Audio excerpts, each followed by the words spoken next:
Hi, mushroom and butter beans biryani எப்படி பண்ணுறதுன்னு பார்க்கலாமா?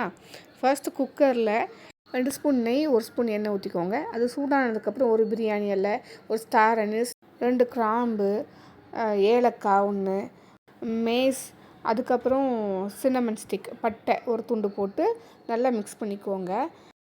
இதுக்கு ஒரே ஒரு பெரிய வெங்காயம் மட்டும் நல்லா நீளமாக கட் பண்ணி வச்சுருக்கேன். அதை இதில் ஆட் பண்ணி மிக்ஸ் பண்ணிக்கிறேன். நான் எப்போவுமே வெங்காயம் வதக்கும் போது கொஞ்சம் கல்லுப்பு ஆட் பண்ணிடுவேன். ஸோ அதே மாதிரி இந்த வாட்டியும் ஆட் பண்ணிடுறேன். வெங்காயம் ஓரளவு குக் ஆனதுக்கப்புறம் இஞ்சி பூண்டு தட்டி வச்சுருக்கேன், அதை உள்ளே ஆட் பண்ணிடணும். அவ்வளோதான். இப்போ இஞ்சி பூண்டோட பச்சை வாசனை போகிற அளவுக்கு நல்லா மிக்ஸ் பண்ணிக்கோங்க. அதுக்கப்புறம் கரம் மசாலா, மஞ்சள் தூள் அண்ட் வத்தல் தூள் ஆட் பண்ணணும். நான் மஞ்சள் தூள் அண்ட் வத்தல் தூள் சேர்த்தே அரைச்சதுனால அது ஒரு 1.5 ஸ்பூன் போட்டிருக்கேன். அந்த வத்தல் தூள் மட்டும் 1.5 ஸ்பூன் போட்டிருக்கேன். கொஞ்சோண்டு கரம் மசாலா, 1/2 டீஸ்பூன் கரம் மசாலா போட்டிருக்கேன். அவ்வளோதான். போட்டு நல்லா மிக்ஸ் பண்ணிடணும். பண்ணிவிட்டு ஒரு பெரிய சைஸ் வெங்காயத்துக்கு ஒரு சின்ன சைஸ் தக்காளி எடுத்திருக்கேன். அதையும் கட் பண்ணி உள்ளே ஆட் பண்ணி மிக்ஸ் பண்ணிக்கோங்க. ஒன்ஸ் தக்காளி கொஞ்சம் வதங்கினதுக்கப்புறம் பட்டர் பீன்ஸ் உரிச்சு வச்சுருக்கோம்ல, இதை ப்ரீ குக்லாம் பண்ண வேண்டாம். இது ஃப்ரெஷ் பீன்ஸ் தான். ஸோ அதை அப்படியே ஆட் பண்ணிக்கணும். அது கூட ஒரு பாக்ஸ் மஷ்ரூம் கட் பண்ணி வச்சுருக்கேன், அதையும் உள்ளே ஆட் பண்ணிடணும். அவ்வளோதான். ஆட் பண்ணிட்டு நல்லா ஹை ஃப்ளேமில் வச்சு நீங்கள் மிக்ஸ் பண்ணுங்கள்.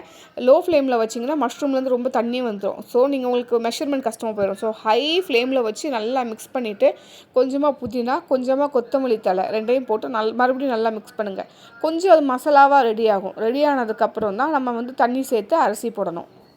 5-6 நிமிஷத்தில் நல்லா மசாலாவாக இப்படி ரெடி ஆயிரும். இப்போ தேவைக்கு ஏற்றாப்புல தண்ணி ஊற்றணும். அதாவது 1 டம்ளர் அரிசிக்கு நான் எப்போவுமே 1.25 டம்ளர் தான் தண்ணி சேர்ப்பேன். 2 டம்ளர் சேர்க்க மாட்டேன். ஏன்னா நான் அரிசியை ஒரு 1/2 மணி நேரம் ஊற வச்சுருவேன். ஸோ 1 டம்ளர் அரிசிக்கு 1.25 அளவு தண்ணி ஊற்றி லைட்டாக மிக்ஸ் பண்ணணும். ரொம்ப மிக்ஸ் பண்ணிங்கன்னா அரிசி உடஞ்சிரும். இப்போ அதில் கொஞ்சமாக நெய் சேர்த்து அப்படி ஹை ஃப்ளேமில் வச்சுருங்க. ஒரு 10 நிமிஷத்துக்கு அரிசி நல்லா 3/4 குக் ஆனதுக்கப்புறம் அப்படியே லோ ஃப்ளேமில் மாற்றி தம் போட்டுருங்க. அவ்வளோதான்.